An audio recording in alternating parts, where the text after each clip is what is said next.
Happy Easter table, family. So good to see you all out looking good on Easter morning. I wish some of you were here yesterday, could have seen this space. We had over 700 people through here in about 2 hours, and it was incredible just to love on people.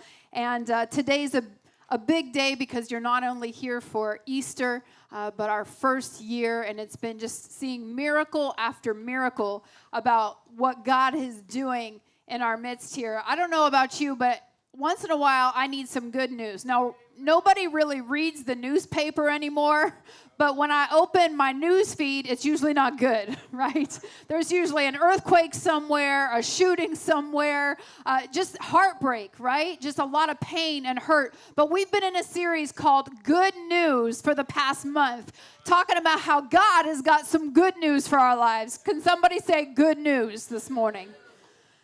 Hey, what are your Easter traditions? I don't know about you, but maybe Easter for you was just a really good time to just throw down and eat, right? Anybody like a good, just like ham dinner with all the fixins? Like I'm getting hungry already thinking about it. We cooked yesterday. We cooked last night so we can run home from church and just heat it up today. Who did Easter egg hunts when you were growing up, right? Our family hid the eggs so good one year that 5 years later, we found an Easter egg with old, stale, nasty candy in it. So parents, be careful when you're hiding those Easter eggs. Don't hide them too good. And maybe Easter for you was just eating chocolate until you were sick. I'm a chocoholic. I'm not in recovery yet. It's just something I've owned. Maybe Easter for you was dressing up and going to church. Maybe it was not about church at all, and you grew up, and Easter really wasn't a thing to you and your family. But I want to ask us the question, what is the big deal about Easter? What's the big deal? Well, Easter invites us into the story of God. And I want to propose to you this morning that the resurrection of Jesus is the single most pivotal event in all of history. Amen. Think about it. Every person who has ever lived or who ever will live is impacted by the reality of the resurrection, whether we believe it or not. So why does the resurrection matter? Does it really matter if we think it actually happened, or maybe it was just a kind of a good story, maybe a legend or stuff fairy tales are made of? Now, I recognize that some of you here today, maybe you haven't been to church in a while. Maybe you're just checking it out. Maybe you're just curious. Maybe you just came to Easter Fest yesterday and realized there's church in the mall, so I better get back because this is a good thing, right? Maybe you've been a little disconnected from church. Maybe you've been like me and you've been a little disappointed in the church the past few years. Can we keep it real today? I've been a little disappointed for people who say they follow Jesus and how they've behaved the past couple years. Maybe you're a skeptic. Maybe you're curious about faith. Maybe you just came because somebody forced you and said, you're going to church with me today, whether you like it or not. Or maybe you came for the donut wall and you just said, hey, Krispy Kremes, I'm there, right? Isn't that a fun wall? I hope you guys clear that wall out because I am not taking those donuts home with me today. Wherever you are on your faith journey, I want to invite us this morning to walk through the journey of Easter, and I want to look at Easter through the lens of the greatest skeptic who ever lived, Saul, who eventually would be Paul. We're going to call him Paul today, just for ease of names. He lived in the first century church. Paul was known for his hatred towards Christians. He hated them. Think of the Grinch, right? Remember how the Grinch hated the Who's? That was Paul with Christians, right? He hated them so much, he made it his mission to silence them by any means necessary. The early church 2,000 years ago, Paul was their greatest enemy. He was a devout Jew. He was highly educated and influential. He was trained as a rabbi, and he was convinced that the Christians were spreading a lie that Jesus had been raised from the dead. He didn't believe it. He said, no, couldn't happen. And he was determined to silence the heretics. He had them beaten, arrested, and even executed. He was a gangster before there were gangs, okay? And I can tell you, those of you who know me knows I come from some gangster family. My great uncle just got out of jail for the largest bank burglary in American history. Y'all can Google that after church. Pay attention. But we've seen leaders like this in history. Think of Nero, right? Think of Hitler, right? Think of Putin. I mean, we're seeing it today. Play right in front of our eyes. So why does the resurrection matter? Well, if you're a Christian, your future hope hinges on the resurrection. And if you're wrong, well, you've kind of wasted some time on a lie. But if you're a skeptic, your future hope also hinges on the resurrection. And if you're wrong, well, you've made a grave mistake with eternal consequences. The Bible says this, and if Christ had not been raised, then all of our preaching is useless. If Easter didn't happen, our faith is useless. It also says, and the apostles would be lying about God. If Easter didn't happen, we're all just up here making noise, spreading more lies. It says, if Christ had not been raised, then your faith is useless and you're still guilty of your sin. Worst of all, if the resurrection didn't happen, we're still stuck in our sin without hope. Paul says this, if the resurrection didn't happen, we are to be the most pitied people in all of history. Remember Mr. T? I pity the fool. Anybody remembers that? Paul was saying, y'all pitiful. If Jesus didn't raise, I pity the fool. Jesus was the hope of the world, but I want to ask the question, what happened to hope that first Easter when hope died?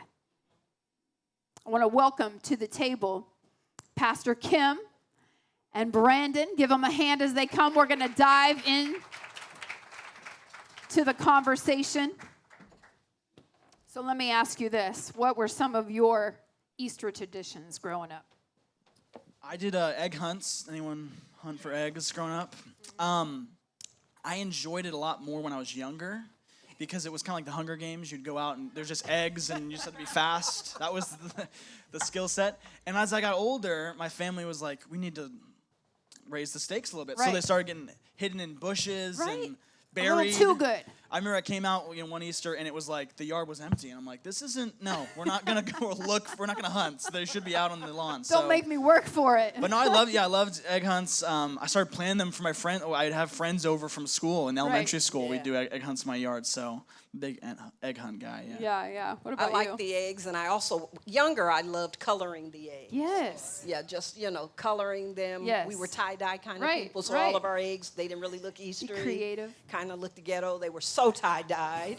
Hippie eggs. Yeah, hippie eggs. Yeah. And I'm starting a new tradition with my grandkids. I'm giving them all the sugar that I can give them. Nice. Because they go home. That's Not right. your problem. That's right. And so, hey, it's Easter, right? It's about the eggs. Yeah. Oh, that's funny. So we got so busy this year that I hard-boiled the eggs, and I tried, right? But now I have just like these 6 white eggs sitting on a plate. And so we didn't quite get to it. We'll see. Maybe today, maybe this afternoon we'll get to it. But yeah, that's how our Easter is going. There was a lot of confusion around that first Easter, right? I mean, think about it. The world had literally lost the only hope they had ever seen. The man who raised other people from the dead, opened the eyes of the blind, calmed the storms, did all these supernatural things. He himself died. Mm-hmm. And with it, their hope died with him. So we're going to talk about some of the myths around Easter, because I want to speak to the critics, right? Right. Those who maybe you won't admit that you're critical. Sometimes we don't like to admit it, right? We're just kind of undercover critics of Christianity. We got our questions, but we're like, is it okay to doubt that? Is it okay to ask the hard questions? And then some of us are just like, yeah, I think this is all just a big hoax, right? Mm-hmm. This is all just phony. I want to speak to all of us today. And Brandon, throughout history, there's been a lot of rumors, right, about really the authenticity of the resurrection and how could it happen. So tell us more about that. Yeah. So for many people, they look at Easter resurrection, and they try to explain it away with reasons that it didn't happen, right? Yeah. The true story behind it.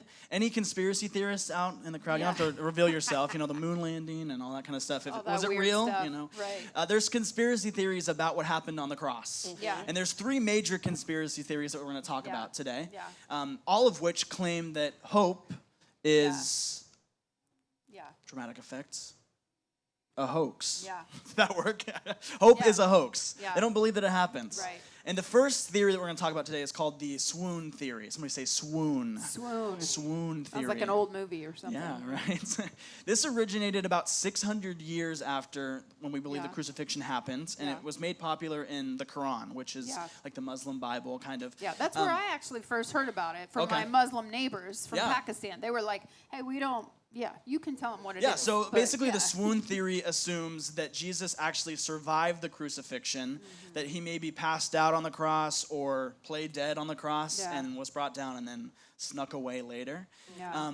And it's important to understand this, that almost every scholar, both people who are Christian scholars and people who don't identify as Christian scholars, believe, one, that Jesus was a real historical figure, right? So let's just get that on the ground floor here. Yeah. He was real. He wasn't, the Easter Bunny or Santa Claus. He was a real person. And they believe that he was executed by the Romans on the cross. Yeah. That is kind of a historical accepted fact. Right. That being said, the swoon theory goes against all credible evidence that the historians have at their disposal. If you were to take a look at all of the evidence for the swoon theory and stack it up, it would be about an inch high, right? Yeah, yeah. Before modern medicine, they didn't have a formal autopsy performed on him. Right. But if you were to take all the evidence that supports the death of Jesus on the cross, it would be 1.5 miles high. Yeah. There's a lot of evidence to support that he died. Yeah. The simple fact of the matter is that Jesus could not have survived the crucifixion. It was too brutal. It was too intense. While Jesus is probably the most prolific person we know about dying on a cross, this is a method of execution that the Romans used for centuries, and it's been studied for centuries since. It was such an effective method of execution, get this, that no evidence exists of anyone ever escaping from Roman crucifixion. It was that effective. It was so brutal that everyone crucified by the Romans, they died. Yeah. If you need more convincing, consider this, that Jesus was whipped, in the Bible it tells us this, 39 times with a weapon called a cat of 9 tails, which has 9 strands woven with bone and metal balls and glass. And when they would whip someone with this cat of 9 tails, it would actually rip out flesh and even sometimes muscle. That was how graphic it was. So he was whipped 39 times with these 9 strands. 39 times 9. Any math people out there? It's okay, I'm not a math person. 351 individual lash marks that are going to be on Jesus. So he's bleeding profusely, but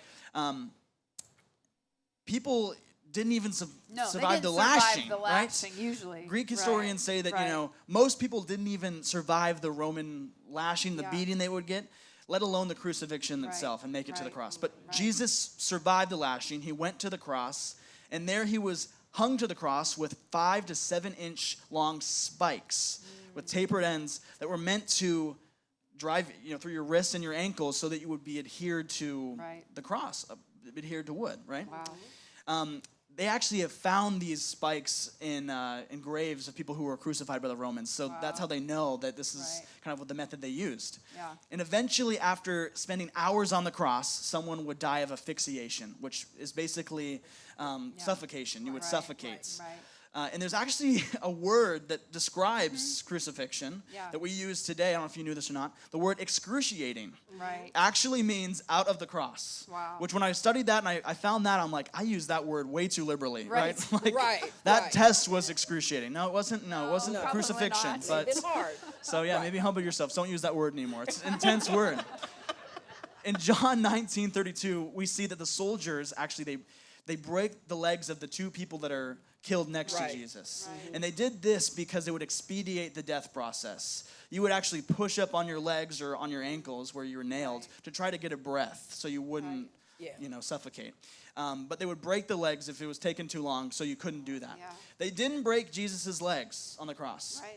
Let me just tell you this. If they had any doubt that Jesus was still alive, that he was playing dead, they would have not hesitated to break his legs. But they didn't break his legs. Instead, we see that they actually poke a spear in his side. And when they do that, it says that blood and water flowed out, right? And modern medicine tells us that's evidence of death. That's evidence of someone who dies by asphyxiation. And John wouldn't have necessarily known that because he just was describing what he saw. But when they actually did that, they pierced his lung likely, and blood and water, the liquid that was in his lungs that caused him to suffocate, poured out. So he died on the cross.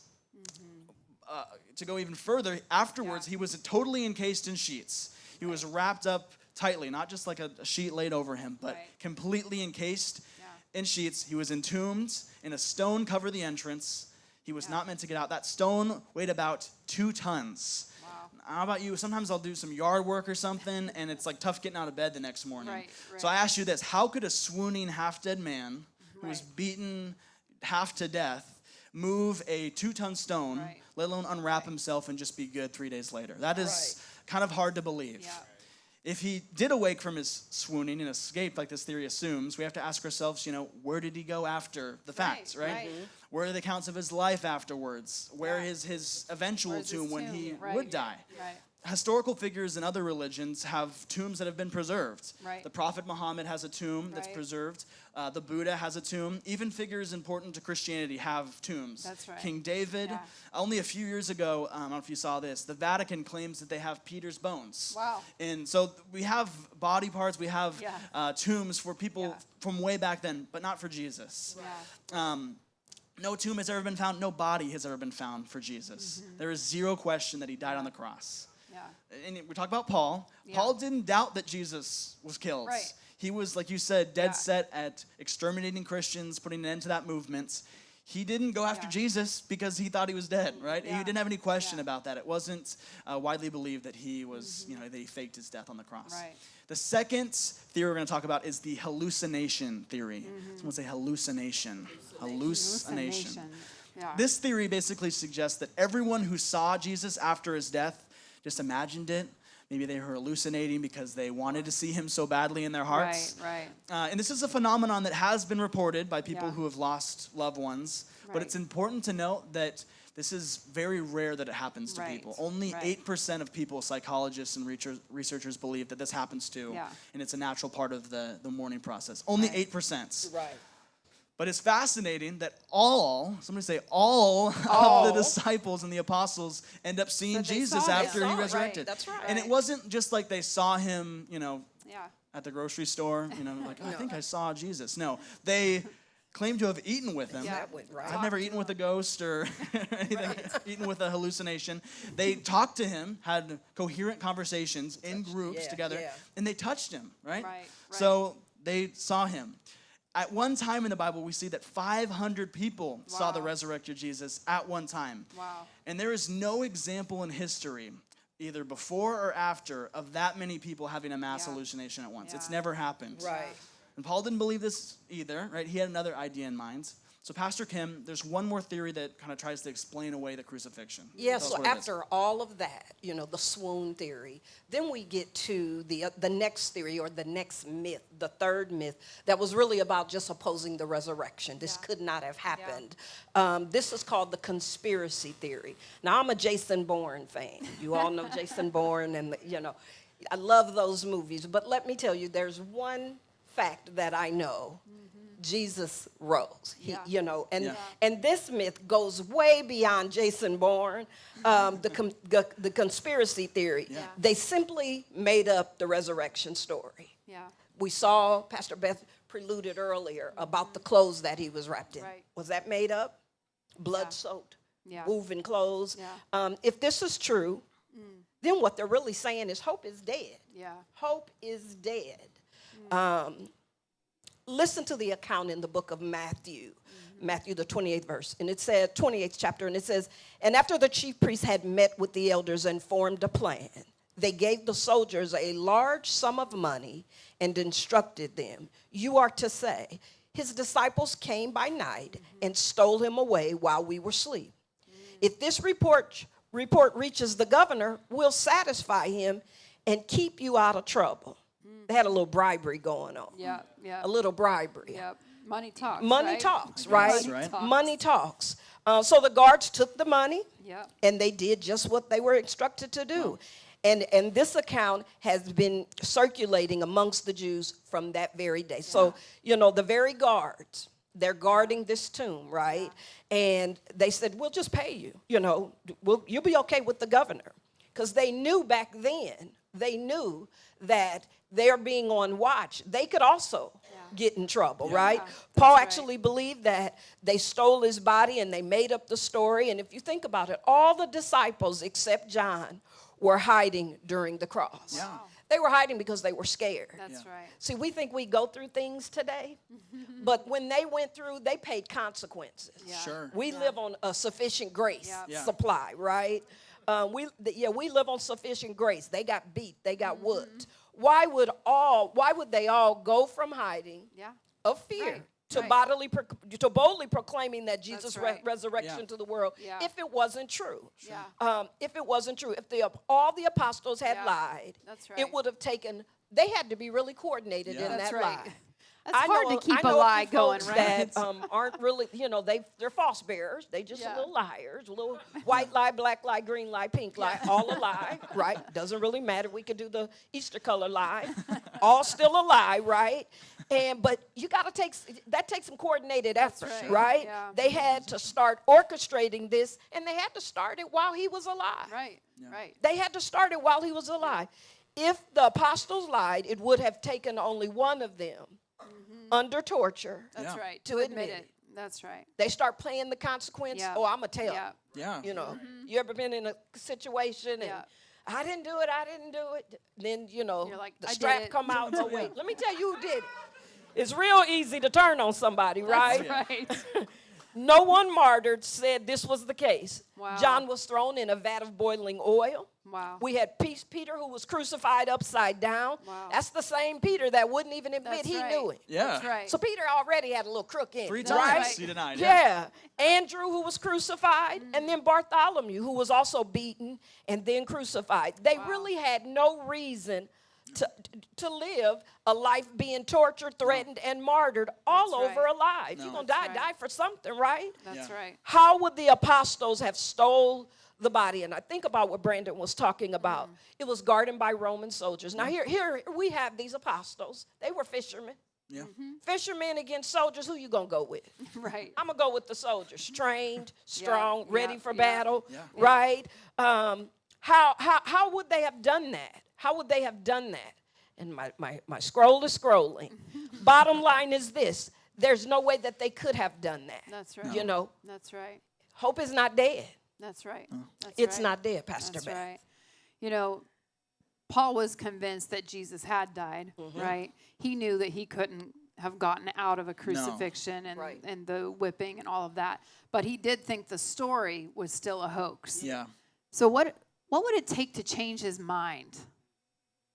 What would it take to change your mind? Wow. Paul's new assignment had led him to a place called Damascus, and so he was on his horse one day, and he was on assignment. He went all gangster on this day, too. He was like, I'm going to Damascus, and I'm going to shut these Christians up, and they're going to regret the day that they ever met me. Yeah. But he didn't make it quite there. Right. Acts 9 tells us the story, and basically I'll summarize it for us in closing, that Paul was on his horse on this mission and literally saw a light from heaven, heard a voice saying, Saul, why are you persecuting me? It scared him so terribly he fell off of his horse, literally knocked off of his horse. And he comes face to face with the risen Savior, the same one that he had been hating and persecuting. Yes. And Jesus said, why are you persecuting me? I'm Jesus. I'm the one that you've been after. Now, I know what you're thinking right now. Well, if I was riding a horse one day or driving my car one day and some light came from heaven and I heard a voice, I would believe it too. Right. But can I propose to you, God is still speaking? Yes. And God is still doing miracles? Wow. Yeah. Just over a year ago, we wanted to plant this church and start this church, and there were no buildings available to us. It was still during COVID, and, places were being kind of weird about it. And I told my family, I said, hey, let's go take a walk in the mall, and let's just pray. Let's just pray and ask God where he's going to show us. Plus, there was a movie plan. We're like, let's go pray, and then we'll go catch a movie. It was over Christmas break. And so we're walking the mall, and we see these two spaces side by side, empty. And then my son notices something. He said, Mom, my son is 22 now. He says, Mom, look at the number on the unit next door. It was 1812. And our family all starts laughing. And none of you were laughing because you have no idea what 1812 means to my family, right? The very first church, this is the fourth church we've helped plant. The very first church we helped plant was 1812 Park Avenue in Minneapolis. And my son was like, Mom, that says 1812. And I was like, immediately I just knew God was speaking. Yeah. And I'm not one of those people who there's a demon or an angel under every rock. You know, I'm not one of those people. But it was one of those moments where I just knew God was doing something and saying something. And I went to see Craig Keener last week. He's the top New Testament theologian in the whole world. Yeah. He was speaking up at Shoreline last Thursday, and I had a few hours, and I went up. He's written a book on miracles, and he's documented literally dozens and dozens of miracles of people being raised from the dead, people having limbs grow back. He's got x-rays up there with medical doctors' testimonies saying we cannot explain this. Right. So God is still working, and God is still speaking today. The question is, are we listening? Right. That's the question. Yeah. Wow. What would God say to us if we would stop and listen to him? Paul was convinced that the greatest enemy of the faith was believing that Jesus had risen. And in one transformative moment when God spoke to him, everything changed. Yeah. And he discovers the answers to life's three biggest questions. Here's the three biggest questions we ask. Is Jesus really God? Right? Did he really die on the cross for our sins of all humanity? And did he really come back to life? Yeah. And the resurrection answers all three questions. Right. Only God could have raised Jesus from the dead after what he had been through. Yeah. And yes, he died for his sins because guess what? Jesus announced that before he died. Yeah. He did that. We have records, even all of the prophecies going back to Isaiah saying that there will be someone coming who will die and be raised again. And he conquered death. There's an empty tomb. There is no body. There are numerous, I love the story about 500 people seeing Jesus at once. Right? Not even in Woodstock where they were really hallucinating. Did anybody see something like that, right?